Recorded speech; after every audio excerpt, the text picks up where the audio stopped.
الحمدللہ والصلاة والسلام علی رسول اللہ اعوذ باللہ من الشیطان الرجیم بسم اللہ الرحمن الرحیم۔ الحمدللہ رمضان کا مہینہ سایہ فگن ہے۔ یہ وہ مہینہ ہے جس کے متعلق پیارے نبی صلی اللہ علیہ وسلم نے ارشاد فرمایا فتحت ابواب الرحمہ، رحمت کے دروازے کھول دیے جاتے ہیں۔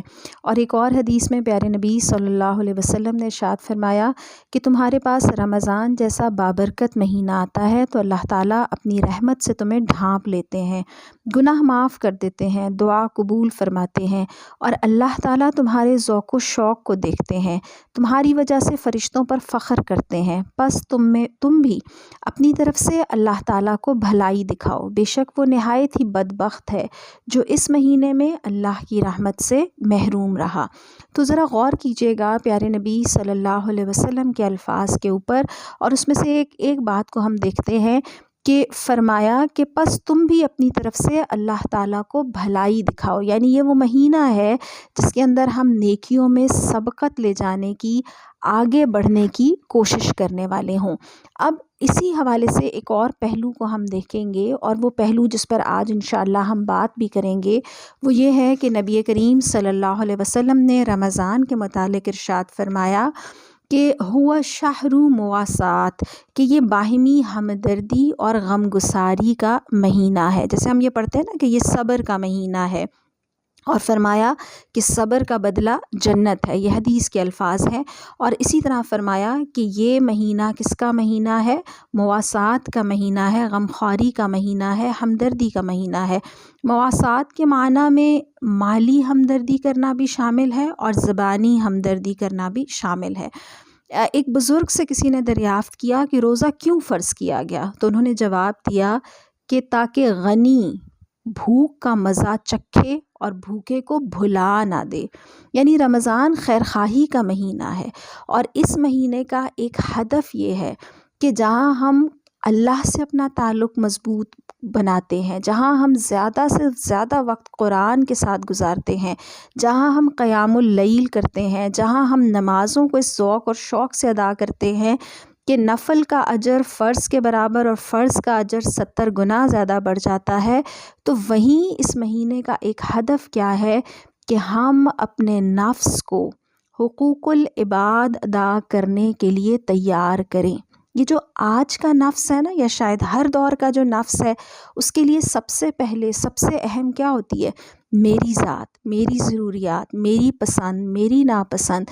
لیکن رمضان اصل میں کیا احساس دلاتا ہے کہ میری ذات کے ساتھ میرے اوپر کس کا حق ہے؟ دوسرے بندوں کا حق ہے۔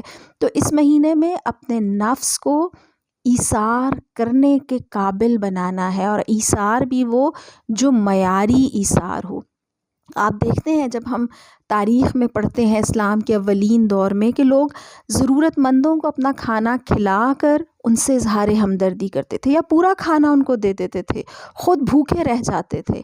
اور یہ بھی ہم نے پڑھا کہ اگر کوئی روزے کی حالت میں بھوک سے ہوتا اور اس کے سامنے کھانا آتا اور کسی سائل کی آواز کانوں میں پڑ جاتی جو کہہ رہا ہوتا کہ کون ہے وہ صاحب خیر جو پورا لوٹانے والے غنی کو قرض دے، یعنی کون ہے وہ صاحب خیر جو اس رب کو قرض دے، اس غنی کو قرض دے جو پورا لوٹانے والا ہے، تو اس کو جواب ملتا کہ نیکیوں سے محروم اس کا یہ ایک بندہ۔ یعنی بندے کی کیا تڑپ ہوتی تھی کہ میں اس ذریعے سے کس کی قربت حاصل کر لوں؟ بندوں کے حقوق پورے کر کر میں اللہ کی قربت حاصل کروں۔ اور ہم یہ پڑھتے ہیں کہ وہ کھانے کے برتن اٹھاتے اور فقیر کے حوالے کرتے اور خود بھوکے رہا کرتے۔ یہ ایک حقیقت ہے نا کہ جو شخص نعمتوں میں پلا ہو اور اس نے بھوک کا مزہ یا پیاس کی تلخی کو نہ چکھا ہو، اسے کیا خبر کہ بھوکے پر کیا گزرتی ہے۔ لیکن روزے سے آدمی کو عملی طور پر دوسرے کی بھوک کا احساس ہوتا ہے، اور وہ لاشعوری طور پر اس حقیقت کو سمجھ لیتا ہے، اور اسے اللہ تعالیٰ کی نعمتوں کی معرفت حاصل ہوتی ہے۔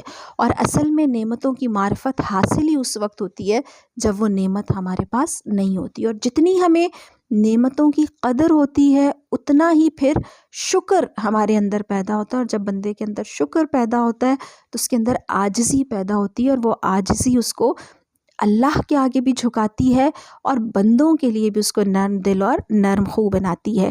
تو ہم نے پڑھا کہ یہ کیا ہے، یہ مواسات کا مہینہ ہے۔ اور آپ نبی کریم صلی اللہ علیہ وسلم کی جو دیگر احادیث ہیں اگر ان کا خلاصہ دیکھیں تو پیارے نبی صلی اللہ علیہ وسلم نے مسلمانوں کو جسم کی مانند قرار دیا گیا، یا فرمایا کہ مومن کیا ہے، ایک عمارت کی مانند ہے جس کا ایک حصہ دوسرے حصے کو مضبوط کرتا ہے۔ پھر یہ بھی ہدایت ہمیں فرمائی کہ ہر مسلمان دوسرے مسلمان کا بھائی ہے، نہ تو وہ خود اس پر ظلم اور زیادتی کرتا ہے، نہ دوسروں کے ظلم کا نشانہ بننے کے لیے اس کو بے یار و مددگار چھوڑتا ہے۔ تو اس شہر المواسات یعنی دکھ درد میں شرکت کے مہینے میں یہ بات ہمیں بے چین اور مضطرب رکھے کہ روز قیامت کہیں کوئی میرے خلاف مقدمہ بارگاہ الہی میں درج نہ کروا دے۔ وہ حدیث ہم نے پڑھی ہے نا کہ اللہ تعالیٰ قیامت کے دن یہ فرمائیں گے کہ اے ابن آدم، میں بیمار تھا لیکن تو نے میری عیادت نہیں کی، میں بھوکا تھا تو نے مجھے کھانا نہیں کھلایا، اے ابن آدم میں پیاسا تھا تو نے مجھے پانی نہیں پلایا۔ تو اس حدیث کو اپنے اوپر قیاس کرتے ہوئے ہم اپنے ارد گرد نظر ڈالیں کہ کیا قیامت کے دن کوئی اٹھ کر میرے خلاف یہ بات کہے گا۔ اچھا، ایک اور بات یہ بھی دیکھیے گا کہ یہ جو رمضان ہے نا، یہ اس میں کیا ہوتا تھا، اس میں نبی کریم صلی اللہ علیہ وسلم کی سخاوت بہت بڑھ جایا کرتی تھی۔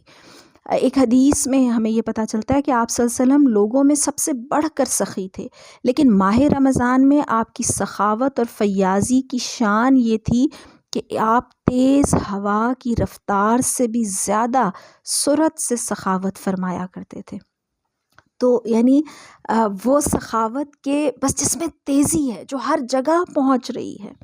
تو یہ جو انسانوں کے ساتھ باہمی ہمدردی اور غمخواری کا مہینہ ہے، خاص طور پر رزق اور معاش کے معاملے میں، اور ہم یہ بھی حدیث سے سمجھتے ہیں کہ پیارے نبی صلی اللہ علیہ وسلم نے جو بہترین عمل فرمایا وہ یہ ہے کہ کسی کا قرض ادا کرنا، کسی کی ضرورت کو پورا کرنا، یا کسی کی تکلیف کو دور کرنا۔ تو کرنے کے کام ہمارے کیا کیا ہو سکتے ہیں، اس پر ہم نظر ڈال لیتے ہیں۔ ہم بس کچھ باتوں کو دیکھیں گے، باقی آپ اپنے حالات کے حوالے سے انشاءاللہ سوچئے گا۔ آپ صدقہ اور خیرات کے حوالے سے پلان ضرور کریں کہ کتنی رقم ہے جو مجھے اللہ کے راستے میں نکالنی ہے۔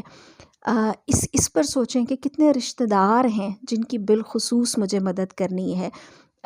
کسی کو نئے کپڑے سلوا کر دیے جا سکتے ہیں، کسی کو راشن دیا جا سکتا ہے، کسی کی تعلیم میں مدد کی جا سکتی ہے۔ اسی طرح سے جو اپنے گھر میں موجود چیزیں ہیں، ہماری کپڑوں کی الماریاں جو کپڑوں سے بھری ہوتی ہیں، بہت سے کپڑے جو اچھی حالت میں ہوتے ہیں لیکن جن کو پہننے کی نوبت نہیں آ رہی ہوتی یا باری نہیں آ رہی ہوتی، ان پر بھی نظر ڈالیے کہ ان میں سے کتنے ہیں جو کسی ضرورت مند کے کام آ سکتے ہیں اور ان کو میں اللہ کی راہ میں صدقہ کر دوں۔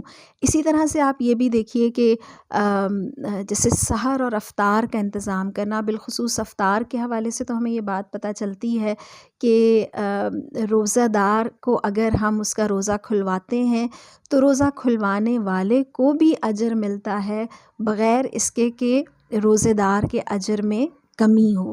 تو سحر اور افطار کا انتظام کرنا۔ اچھا، اسی طرح سے یہ دیکھیے کہ کسی ضرورت مند پڑوسی رشتہ داروں کے ہاں جو روزہ کھلوانا ہے اس میں مددگار ثابت ہونا، کسی کے راشن کا جو ہے وہ انتظام کر دینا، اور اس کے ساتھ ساتھ کچھ اور کاموں کو بھی جو ہمدردی کے اس میں آتے ہیں نا، مثال کے طور پر ہمسائے، دوستوں، رشتہ داروں کے اندر جہاں ضرورت مندوں کی ضرورت کو پورا کرنا ہے۔ اسی طرح اسپتالوں میں دیکھیے بے شمار مریض ہیں، ان کے ساتھ ان کے اٹینڈنٹس ہوتے ہیں جن کو مدد کی ضرورت ہوتی ہے۔ کچھ لوگ قرض کے بوجھ کے تلے دبے ہوئے ہوتے ہیں، کچھ سوالی ہوتے ہیں۔ اسی طرح رمضان کے اندر کیا ہے جو نبی صلی اللہ علیہ وسلم کی ہدایت ہے کہ جو ملازمین ہیں ان پر سے کام کا بوجھ ہلکا کر دیا جائے۔ اسی طرح ہمدردی اور غمخواری میں ایک چیز یہ بھی ہے کہ بزرگوں سے نرمی کا معاملہ کیا جائے، بچوں سے شفقت کی جائے، رشتہ داروں سے صلہ رحمی کی جائے۔ جو روٹھے ہیں، ہمدردی یہ بھی ہے نا کہ جو ناراض ہیں ان کو منا لیا جائے، اپنا دل صاف کر لیا جائے، تحفے تحائف آپس میں دیے جائیں، احسان کا رویہ اختیار کیا جائے۔ اور مسلمان سے ہمدردی اور غمخواری یہ بھی ہے کہ اس کو نیکی کی طرف پکارا جائے، اس کو اللہ کے راستے کی طرف لایا جائے۔ کوئی پریشان ہے، اس کی پریشانی کو دور کر دیں، کونسلنگ کر دیں، تو نبی صلی اللہ علیہ وسلم تمام سال کی نسبت زیادہ صدقہ اس ماہ میں کیا کرتے تھے، اور صدقے کی مختلف اقسام ہیں نا، کسی کو مسکرا کر دیکھنا بھی صدقہ ہے، کسی کے راستے سے تکلیف دہ چیز ہٹا دینا بھی صدقہ ہے۔ تو یاد رکھیے گا کہ صدقہ کرنے سے مال کم نہیں ہوتا، تو وہ اہل و عیال ہوں، وہ پڑوسی ہوں، وہ رشتہ دار ہوں، وہ فقراء ہوں، وہ مساکین ہوں، وہ مساجد ہوں، وہ ادارے یا وہ جدوجہد جہاں پر دین کی تعلیم، دین کی تبلیغ کا انتظام کیا جا رہا ہو، وہاں پر ہم اپنے مال سے صدقات کرنے والے ہوں۔